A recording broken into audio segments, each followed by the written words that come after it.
Okay, so welcome everyone. It's good to see you.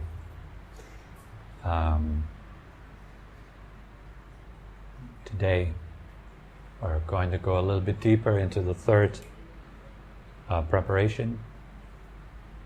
So far we have started again to just go through all the various stages bit by bit, discussing them one by one, session after session.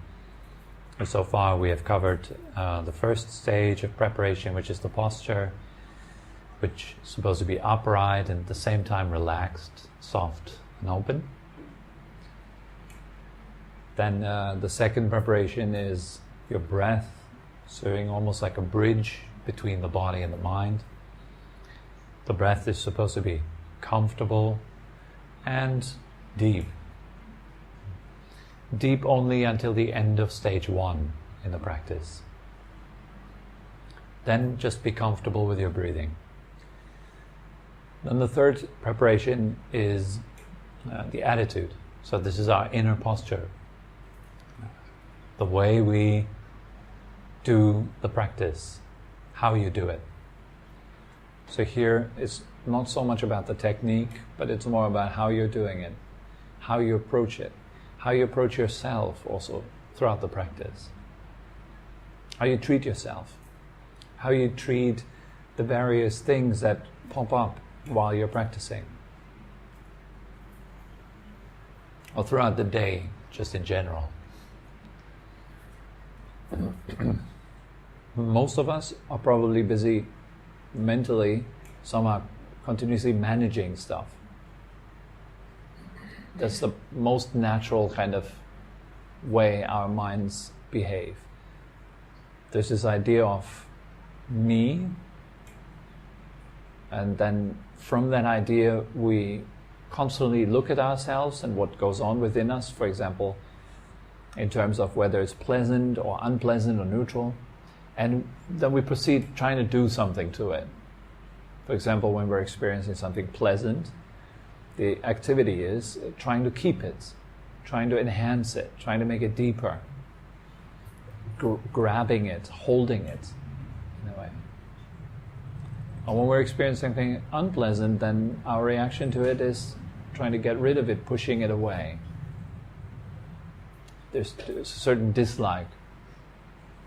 If we're experiencing something neutral, then really the mind is just in a relatively dull state for most of us.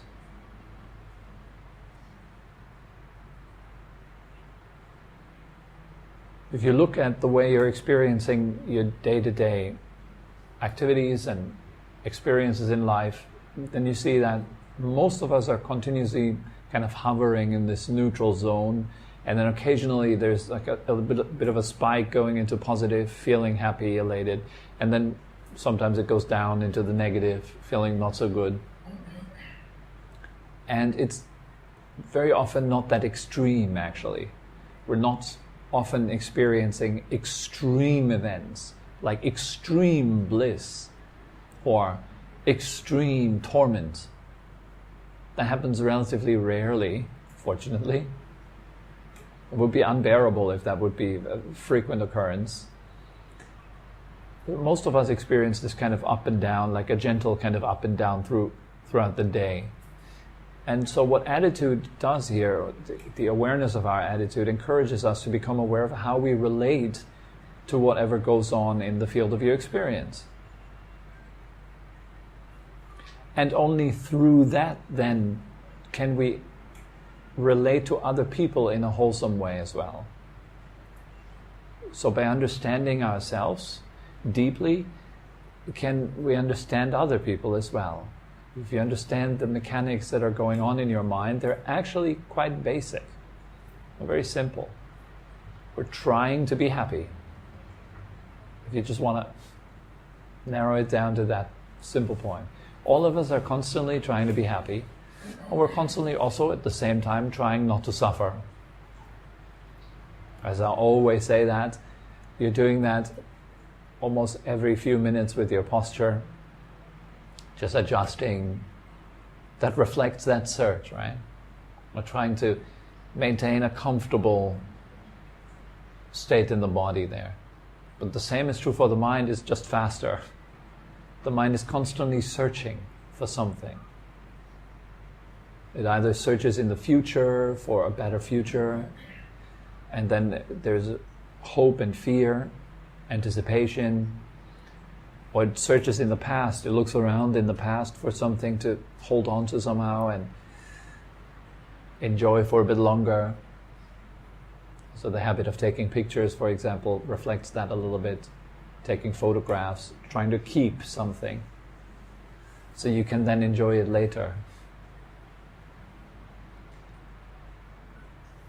So this is what the mind does. It is constantly in this activity, and that's normal for the mind. And what I want to get across today is really that this is okay. That's okay. Anyways, that's the way it is. Resisting that would be as futile as trying to resist the activity of your kidneys. Activity of your kidneys is that problematic for you? Do you have a trouble with your kidneys doing their work? No, right? How about your liver? Is that a problem? Also not. Heartbeats, hair growth, whatever. That we don't obsess about it, right? But we somehow, in a funny way, obsess about brain activity. Well, what's the brain? It's just another organ. It just does its thing. And whatever the brain does is, it thinks. It creates thought.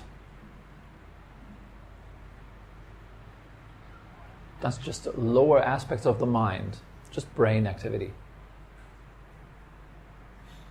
Is that okay? Are you all right with that? Is your brain allowed to do its work?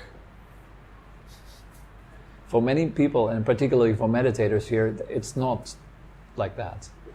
We somehow want to arrange it properly. And that's exactly what keeps it wired. There are causes for the cessation of thought. But the cause is certainly not resisting thought. And it's not leaning against thoughts, trying to get rid of thought. That's not going to get rid of thought. That will agitate it. If you look at this water bottle here, if I hold the water bottle and I try to make the water in it calm, and I really concentrate hard, what do you think what will happen?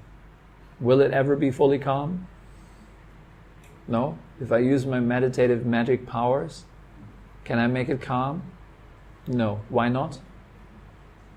Because my arms are alive. I'm not a corpse. There's heartbeat, there's nervous activity, etc., etc. I'm breathing. I can't make that still. So how can I make the water still? This is a very famous example, actually. I'm just regurgitating that here. Yeah. So how can I make the water still?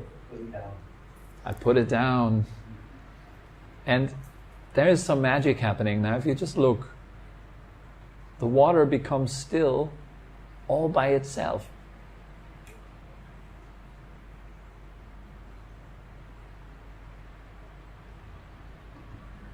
And your mind is just like that. So why does our mind not calm down? Well, it's primarily because of our attitude. For example, the attitude of, is it still yet? No. Gotta wait a bit longer. 2 minutes later, is it still yet? No. We're doing that very often. We're picking it up, having a look at it. Another thing we like to do is like, come on, calm down. Would you calm down now? Oh, there's another wave. Oh, come on. And we try to make the waves flat. Will that work? No. I think meditation is the art, in the beginning particularly, is the art of learning to keep your hands off, to stop messing with yourself. It's just that. As long as we're messing with our mind, it doesn't calm down, of course. And so when you become aware of your attitude, then you have an advantage here. Then you notice, like, okay, how do I actually treat my mind? What I find personally very helpful is to give my mind permission to just do its thing. By giving my mind permission to do its thing, I take away the resistance to it. I'm not feeling aversion by seeing the way it is. In fact, I just allow it and I make friends with it in a way. I'm just kind to it. I say, okay, mind, you do your work. You're doing an excellent job. I respect you for doing your work. You just keep doing your work over there. And I'll let you finish your work. And the funny thing is that the mind finishes its work rather fast if you just let it. Because it has a natural tendency to rest. Also, that is something beautiful about the mind. Like the water, it has a natural tendency to rest. Rest cannot be made. It's probably the only thing in life that you can't make. I can't go to you and make you relaxed. In fact, you would relax in that moment when I would leave. That's when you would relax. As long as I'm hanging out in your house and tell you to relax, you'd be probably much more agitated. You'd be much more on guard. Like, man, Tobi's still hanging around. I can't relax properly. Even though he's constantly telling me to relax, I still can't relax. Of course not. Because I have demands. I'm putting you under pressure. I need you to be different. See, if I look at my mind and I want it to be different, I'm harassing it.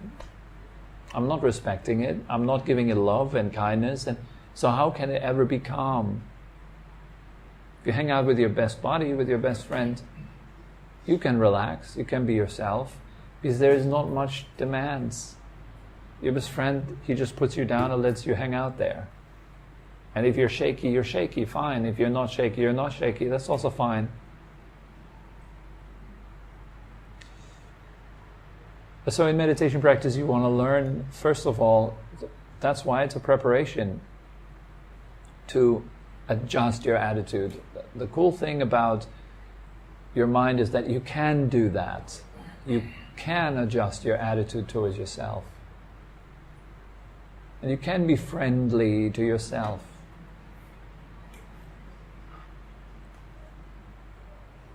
Some people go very far. They say, well, but there is no self. You're way too far. It's way too far. Of course there is a self. You bet there is a self. Your self is a boat. It gets you to the island of no self. But by just standing on the other shore and going like, yeah, there is no self because there's an island of no self, that is wrong. You first need to get there, and you have only one vehicle to get there, which is yourself. And if you're at war with yourself, it's not going to be a nice ride, and yourself is not going to get you to the no-self island. It is impossible. So as long as we're in conflict with ourselves, that is, it's the definition of not being at peace. So you start by just taking out the element of conflict and bring in a little bit of appreciation. Kindness. Kindness here also means spaciousness. It means allowing. It means accepting. Is your mind allowed to be there, to do its thing? Are you kind enough to give your mind a break? Like a little bit space? Can it think a bit? Is that okay? And as soon as you give it a bit space, the magic happens right away. Your mind calms down. Oh, no Tobi there to harass me today. That's nice. And it naturally starts meditating. It is not agitated anymore. And every time it gets agitated again, I know why. I'm agitating it. It's not that the mind is agitated and it annoys me, it's the other way around. I am agitating the mind. And so that's what we need to learn in the beginning stages. to stop agitating the mind. How do you agitate it? With the wrong attitude. That's at least a very big one, how you agitate it. Wrong attitude. Hating on it. This monkey mind might have a very negative taste to say that, my mind is such a monkey mind. Make friends with the monkey. It's such a nice monkey, and once the monkey likes you, it becomes the most powerful servant. Your mind is extremely powerful. It's good to have it as a servant. It's not a good master, right? As the saying goes.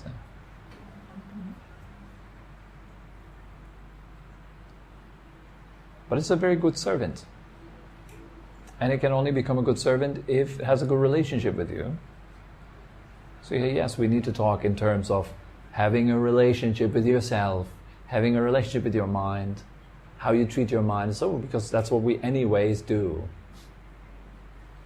And if you slowly learn to accept yourself, that means all the negative stuff and the positive stuff that exists in your mind, naturally, normally, you start to relax about that. The amazing thing is that you start to relax about other people having the same qualities. You see an angry person and all of a sudden you feel like, yeah, they have a right to be angry. They're allowed to be angry. They can't help but being angry right now. That's their state right now. And you're able to accept them in their anger. And that's allowing them to calm down because they feel accepted. If an angry person comes to you and you do not accept them, what will happen? It'll fuel their anger. If an angry person comes to you and you accept them in their anger, what happens? You might find a solution together.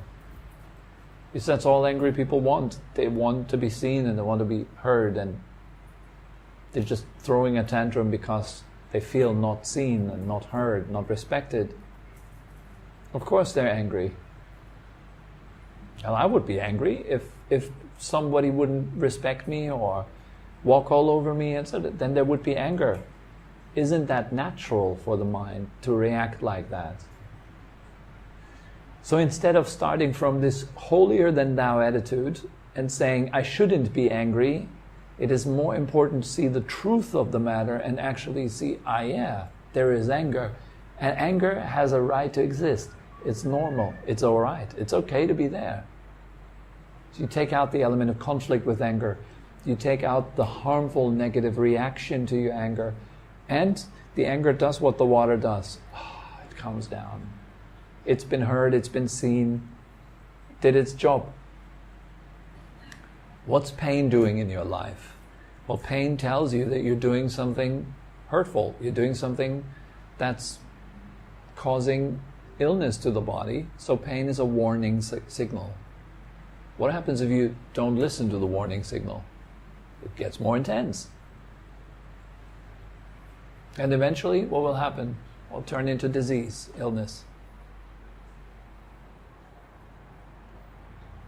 It's interesting, sometimes you go into a hospital and you have all these lung cancer patients standing outside smoking cigarettes. Some people even don't listen when it's so late already. Even then, they don't stop, they can't stop anymore. Similarly, some people, when they're angry, they still keep just going downwards in that spiral. It's all right to be angry. It's problematic as soon as you express or suppress it. If you're expressing it, you spread the fire. You bring it to other houses, other people. And if you're suppressing it, you kill yourself slowly. Anger directed towards yourself, well, that saying, is like turns into depression and stuff like that. Yeah, that might be the case. Maybe very often.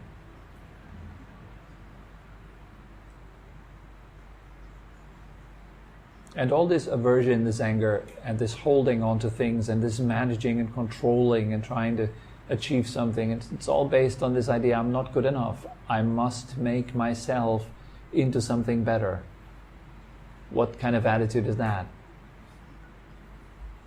Well, it's the attitude of self-hate. That might be very subtle self-hate, just a bit of dislike, or it might be very intense.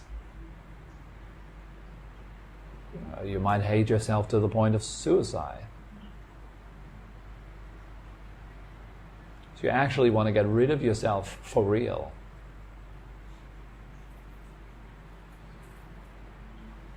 Now, when we don't like ourselves, that's okay too.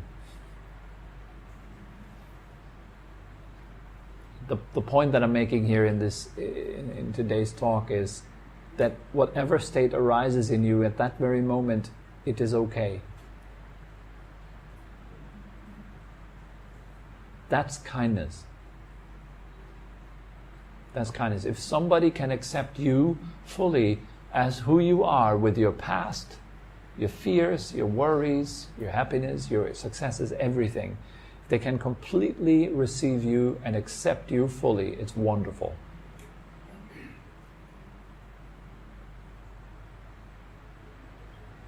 That is like a divine love.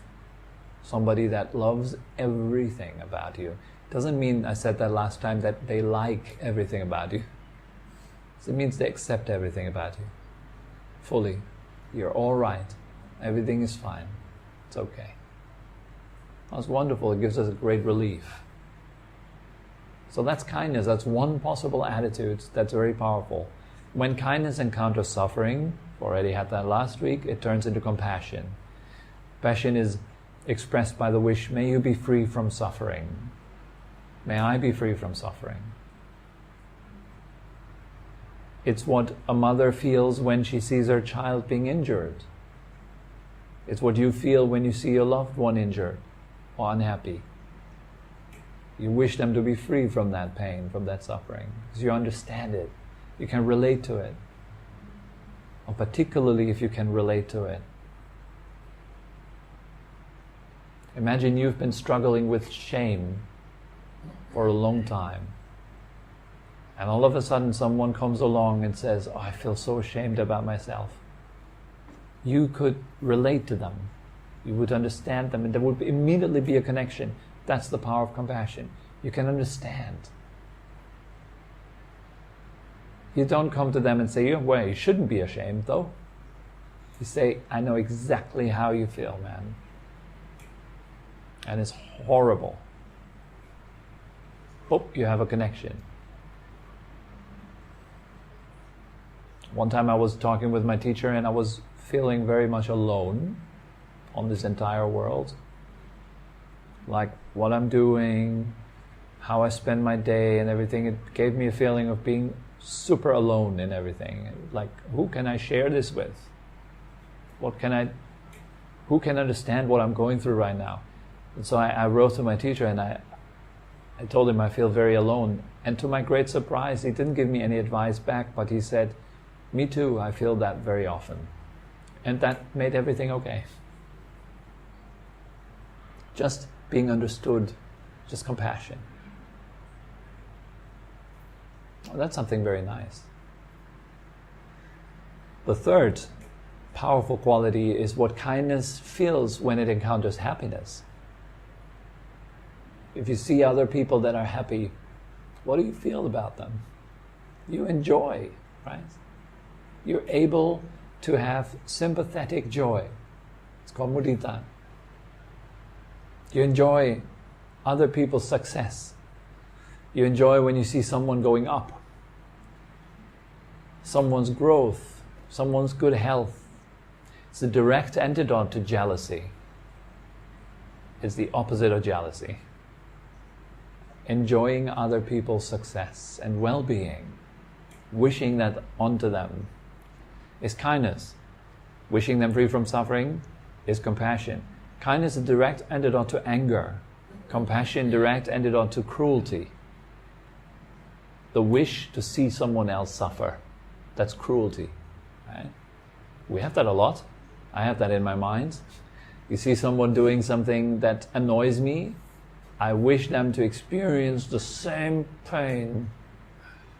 You have these pictures of famous politicians hunting wild lions in the African savannah or something like that, and they pose there with their guns, with the dead lion, and then look at the comments below.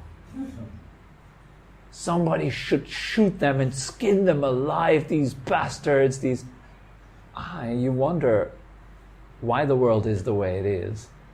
Here's the answer. The problems don't end.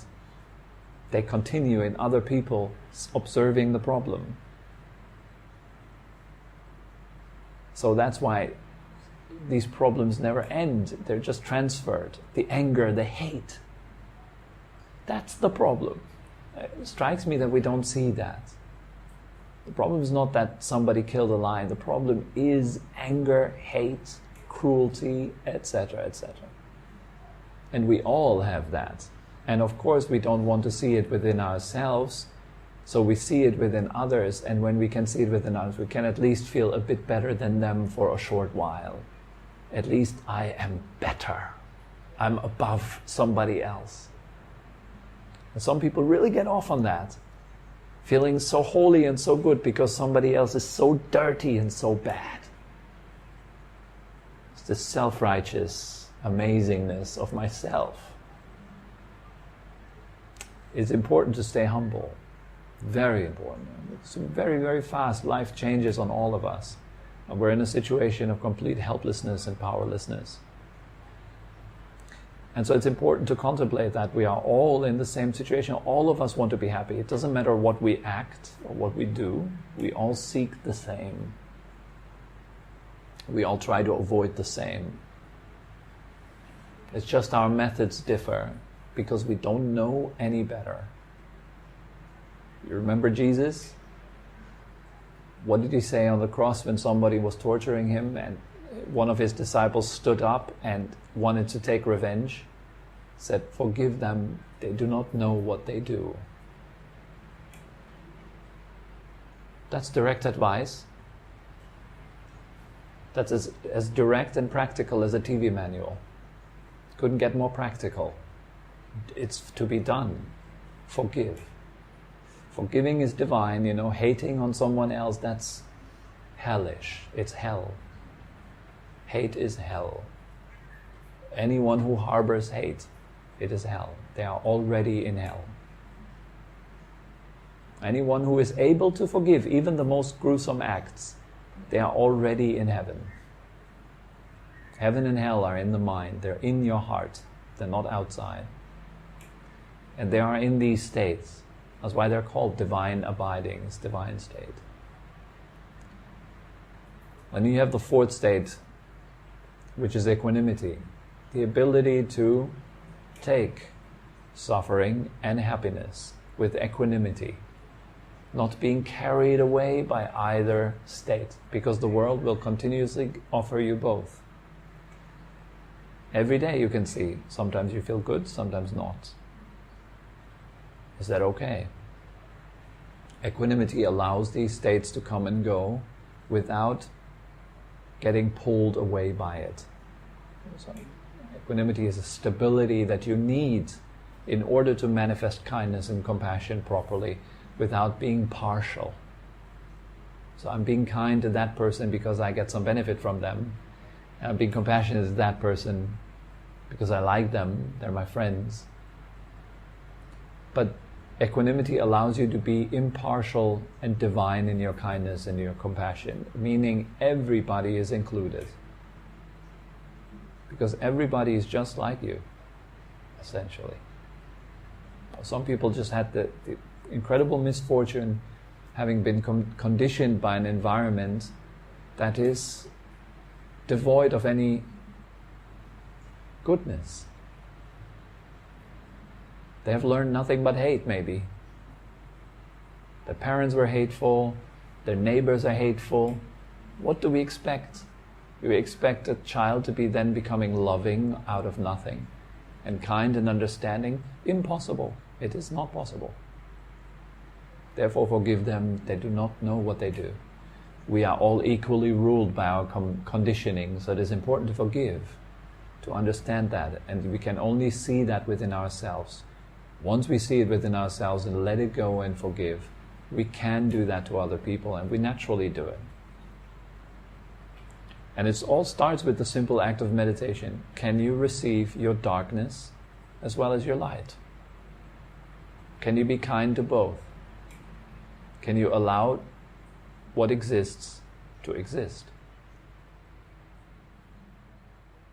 Okay, so that's all that comes to mind for today. Are there any questions?